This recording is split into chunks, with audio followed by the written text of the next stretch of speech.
Veterans across the country are struggling to get the health care they need. An iNewsSource investigation found that VA administrators are overruling doctors' orders and keeping patients in the federally funded veterans health care system. Some veterans are forced to go without care. Others have racked up huge amounts of debt for services outside of the VA network. iNewsSource has been following this story for months. Their report is coming out now. Joining us now with more details is reporter Jill Castellano. Jill, thank you for being with us today. Thanks for having me on. Okay, to start, why is the VA trying to keep patients in their healthcare system?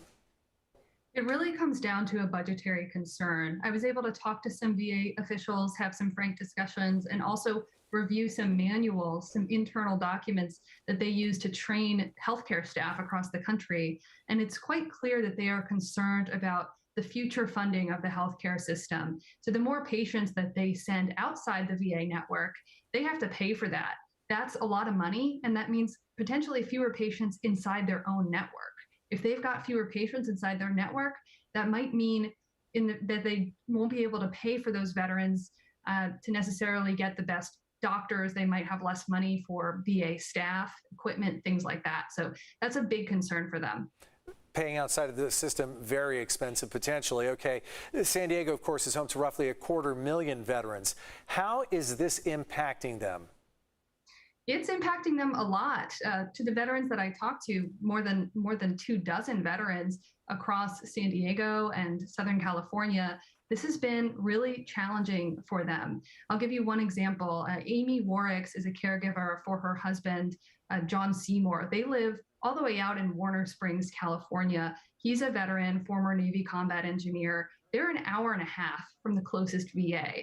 That should mean under federal law that passed in 2018, they should be able to get veterans health care closer to home from a private doctor. That's convenient for them, especially since John Seymour has a lot of spinal pain. It's really hard for him to get to the VA. But they wait months, in some cases years, for the VA to process and approve appointments in the community. In one case, they've been waiting 2 years for John Seymour to get seizure treatments. Jill, that's an absolute bureaucratic nightmare. That's kind of the epitome of it. The VA's healthcare decisions here, these have to be hurting veterans. In some cases, yes, that's true.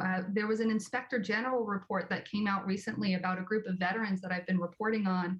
And what it found is the VA cut off treatments that these veterans, it was the only thing that ever worked for them, for their PTSD and depression. And they did it because they were concerned about paperwork. It didn't have to do with what was best for the patients. Their own psychiatrists wanted them to get that treatment. Unfortunately, that caused severe distress for these patients, and one individual actually took her life after that decision. Jill, veterans, among many, have been hit very hard by the pandemic. How has this particular development affected the situation for them? Well, like the rest of us, veterans are in urgent need of care. There's a huge backlog because of COVID. The VA canceled 20 million doctor's appointments. And so it's more important than ever that the VA offer access to high quality, quick care for veterans who need it. Unfortunately, some of these processes that the VA has built make it difficult to do that.